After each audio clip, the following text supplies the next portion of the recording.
Next PPT का topic है introduction of financial market.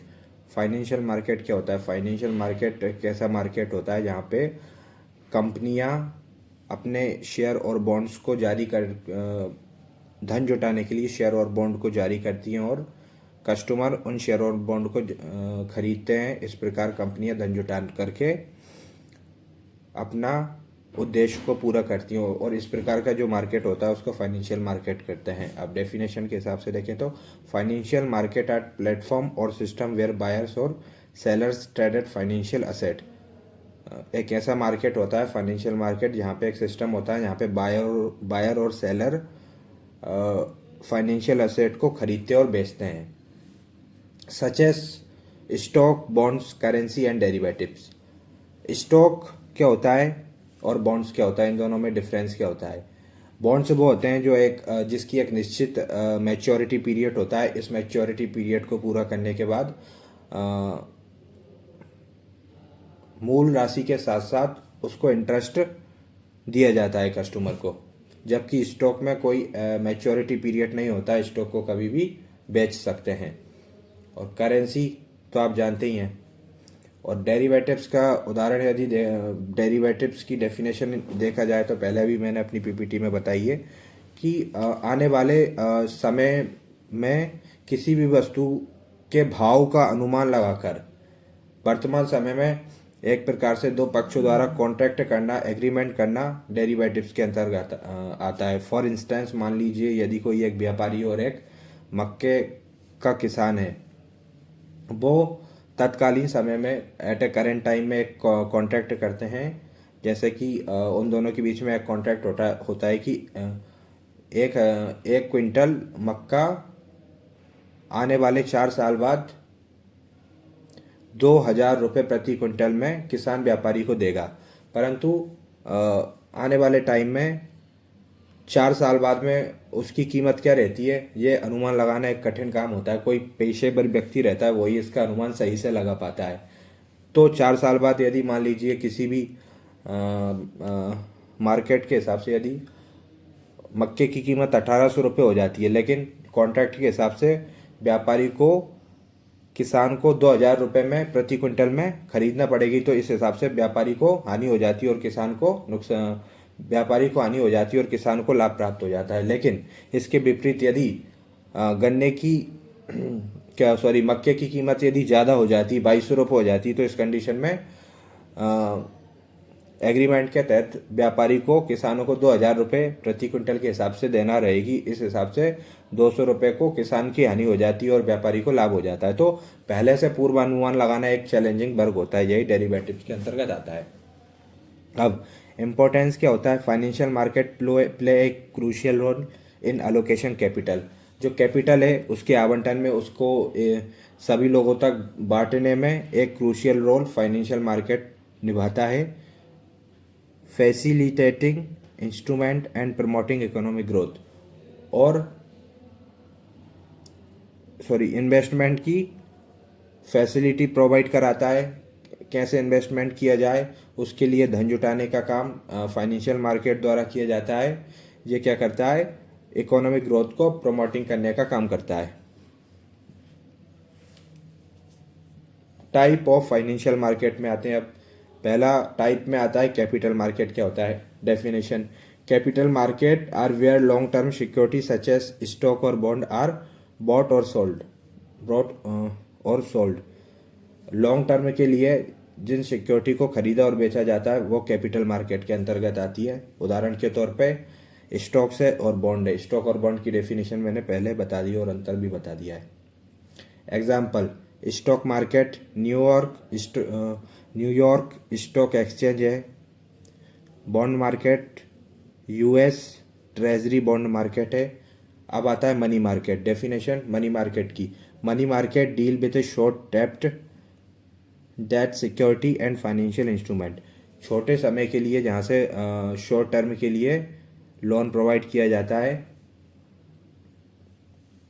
Example के लिए ट्रेजरी बिल हैं, गवर्नमेंट अपनी ट्रेजरी बिल जारी करके फंड जुटाती हैं, या कमर्शियल पेपर जारी करके कंपनियां फंड जुटाती हैं, या सर्टिफिकेट ऑफ डिपॉजिट जारी करके भी धन जुटाने का काम किया जाता है। तो ये सब चीज़ें मनी मार्केट के अंतर्गत आती हैं, जो कि एक शॉर्ट टर्म के लिए रहता है, छोटे समय के लिए, छोटी अवधि के लिए रहता है। और फॉरेन एक्सचेंज क्या होता है, जिसको शॉर्ट में बोला जाता है forex market. Definition: forex market facilitate the trading of foreign currency. यहाँ पर क्या होता है, फॉरेन करेंसी को फैसिलिटी दी जाती है। Example: forex market operate globally, और जो ग्लोबली स्तर पर ऑपरेट होता है are include major centres like London, New York and Tokyo. और इसके मेजर जो सेंटर हैं वो लंदन, न्यूयॉर्क और टोक्यो में है। टोक्यो जापान की राजधानी है और लंदन ब्रिटेन का शहर है और न्यूयॉर्क अमेरिका का शहर है। और डेरिवेटिव मार्केट अभी मैंने डेफिनेशन बताई, फिर एक बार और बता देता हूँ।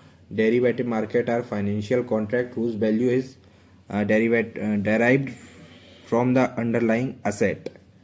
पहले से उसकी कीमत को तय करके भविष्य में किसी भी कमोडिटी की क्या कीमत होने वाली है, पहले से अनुमान लगा करके अपने लाभ हानि के लिए एक एग्रीमेंट तैयार करना, यही डेरिवेटिव मार्केट के अंतर्गत आता है। अब नेक्स्ट आता है मार्केट में पार्टिसिपेंट्स कौन कौन से होते हैं, मतलब जो फाइनेंशियल मार्केट है इसमें कौन कौन पार्टिसिपेट करते हैं, कौन कौन सहभागी रहते हैं। पहला आता है इन्वेस्टर्स। डेफिनेशन यदि इन्वेस्टर्स की देखी जाए तो इंडिविजुअल और इंस्टीट्यूशन भी हो सकते हैं, या तो व्यक्तिगत भी होते हैं या फिर इंस्टीट्यूशनली भी होते हैं। जैसे मान लो व्यक्तिगत मतलब जब व्यक्ति खुद रुपये लगाएगा तो वो इंडिविजुअल हो जाएगा, और institution that invest their money in financial assets. कोई भी इंस्टीट्यूशन भी इन्वेस्टर्स की रोल प्ले कर सकती है और मनी मार्केट में रुपये लगा सकती है। For example individual investors, pension funds and hedge funds. Next आता है बोरोवर्स। बोरोवर्स की डेफिनेशन होती है एंटिटीज, मतलब कोई भी कंपनी, सरकार या government that raise capital by capital को जुटाने का काम करती है। कैसे? इशूइंग फाइनेंशियल सिक्योरिटी को इशू करके वो कैपिटल जुटाने का काम करती है। फॉर इंस्टेंस जैसे स्टॉक और बॉन्ड्स जारी करके प्राइवेट और पब्लिक कंपनियां कैपिटल जुटाने का काम करती हैं। गवर्नमेंट ट्रेजरी बिल जुटा करके फंड जुटाने का काम करती हैं। और कॉरपोरेट बॉन्ड्स इशू करके फंड जुटाने का काम करता है। अब तीसरा आता है इंटरमीडिएटरी। डेफिनेशन में देखें तो financial institution that facilitate the flow of funds between the investors and borrowers. तो दैट मीन्स इंटरमीडिएट में आता है कि बीच की भूमिका फाइनेंशियल मार्केट और कस्टमर के बीच में कौन निभाता है। तो इन्वेस्टर्स और बोरोअर के बीच की भूमिका निभाने का काम किया जाता है बैंक के द्वारा। बैंक लोग बागों से सेविंग्स अकाउंट के द्वारा, करंट अकाउंट के द्वारा, FD/ID म्यूचुअल फंड के द्वारा रुपए जुटा करके बोरोअर्स को देते हैं, इन्वेस्टर्स को देते हैं। इन्वेस्टमेंट बैंक हो गए और म्यूचुअल फंड हो गए, ये इंटरमीडिएटरी में आते हैं। तो आता है मार्केट इंटरमीडिएटरीज। सबसे पहला आता है इन्वेस्टमेंट बैंक। क्या होता है? इसका फंक्शन होता है investment bank assist corporation in raising capital through underwriting and help with mergers and acquisition. इसका मतलब है ये भी इन्वेस्टमेंट हैं, जो भी एक प्रकार से प्राइवेट कंपनी होती है जो बड़ी बड़ी कंपनियों को इंडिविजुअली या फिर गवर्नमेंट को फाइनेंस व अन्य सर्विस से संबंधित सेवाएं प्रदान करती है। यह सिक्योरिटी को इशू करने में ग्राहक के एजेंट के रूप में काम करती है। इस प्रकार से मार्केट से रुपए जुटाने में प्राइवेट सेक्टर की, गवर्नमेंट की और इंडिविजुअल की मदद करती है और इंटरमीडिएटरी का काम करती है। फॉर इंस्टेंस गोल्डमैन सैक्स है, मॉर्गन स्टैनले है। दूसरा आता है ब्रोकरेज फर्म। रोल्स क्या रहता है ब्रोकरेज फर्म क्या होती हैं? Brokerage firm act as a intermediary between buyer and sellers, executing trade on behalf of investors. मतलब बायर और सेलर के बीच में, जो अपनी शेयर को बेचना चाहता है और वो जो नए शेयर को लेना चाहता है, उनके बीच में ब्रोकरेज फर्म के द्वारा ही डील की जाती है। और ब्रोकरेज फर्म भी एक इंटरमीडिएटरी का काम करती है बायर और सेलर के बीच में। इसके एग्जांपल हैं चार्ल्स स्क्वेब और ई ट्रेड। और म्यूचुअल फंड क्या होता है? म्यूचुअल फंड की डेफिनेशन यदि देखें तो mutual fund pool money from multiple investors to invest in a diversified portfolio for asset. मतलब म्यूचुअल फंड का मतलब है, जबकि जैसे कि मान लीजिए कोई चीज़ है, बहुत महंगी चीज़ है, लेकिन किसी व्यक्ति के पास उसको, केवल इंडिविजुअल व्यक्ति के पास उसको खरीदने की, अकेले खरीदने की उतनी क्षमता नहीं है, तो 4-5 लोग बाग मिल करके उस व्यक्ति आपस में एक डील करके एक व्यक्ति को रुपये इकट्ठा करके उस वस्तु को खरीद लेते हैं। सेम इसी प्रकार म्यूचुअल फंड में क्या होता है, कई लोग बाग आपस में मिल करके म्यूचुअल फंड में इन्वेस्ट करते हैं, और म्यूचुअल फंड में इन्वेस्ट करते हैं जो कि एक इसके बाद वो म्यूचुअल फंड खरीद लेते हैं आपस में मिल करके। देन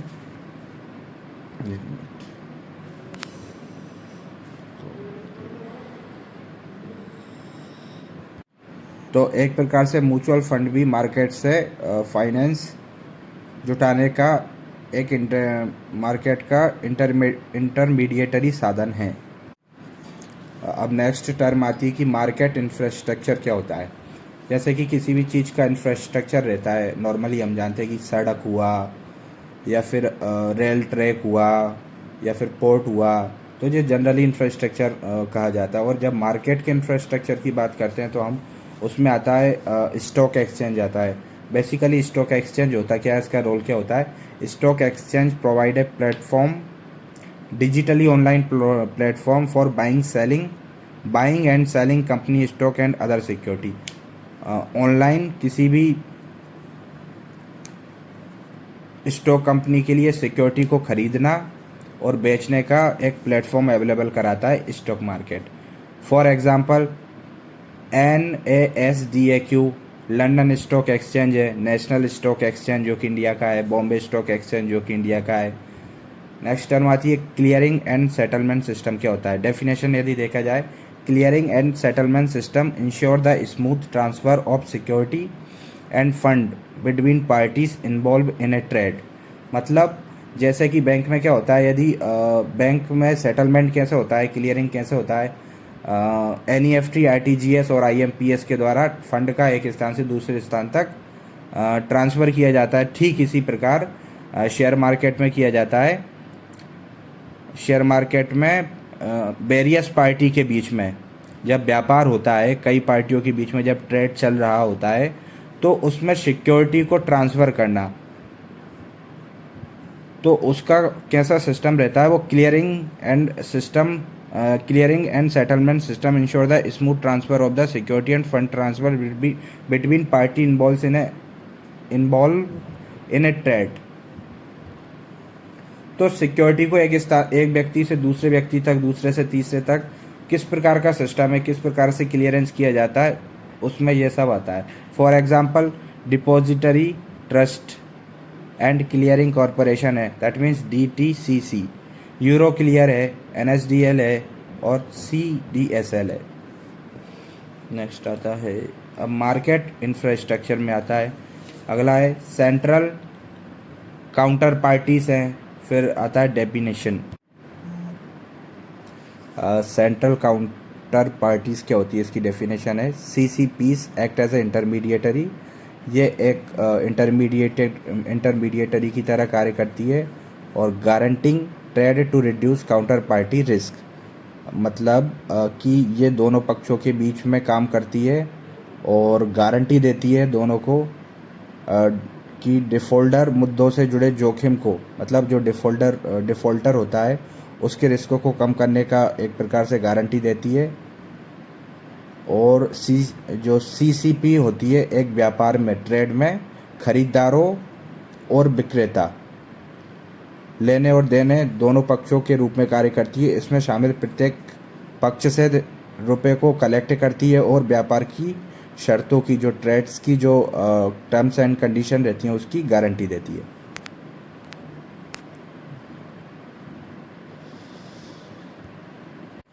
इसके एग्जाम्पल हैं LCH, क्लियरनेट, Chicago, mercantile exchange clearing. अब आता है central security depositor CSD। Central security and depositories क्या होता है, CSDs क्या होता है, इसका रोल क्या रहता है। CSDs hold and maintain security in electronic form, मतलब ये जो सिक्योरिटी रहती है उनको इलेक्ट्रिक फॉर्म में मेंटेन करने का काम करती है, और facilitating their transfer and settlement, और सिक्योरिटी के ट्रांसफ़र करना और उसका सेटलमेंट करने की सुविधा भी CSD के द्वारा दी जाती है। For example depository trust company है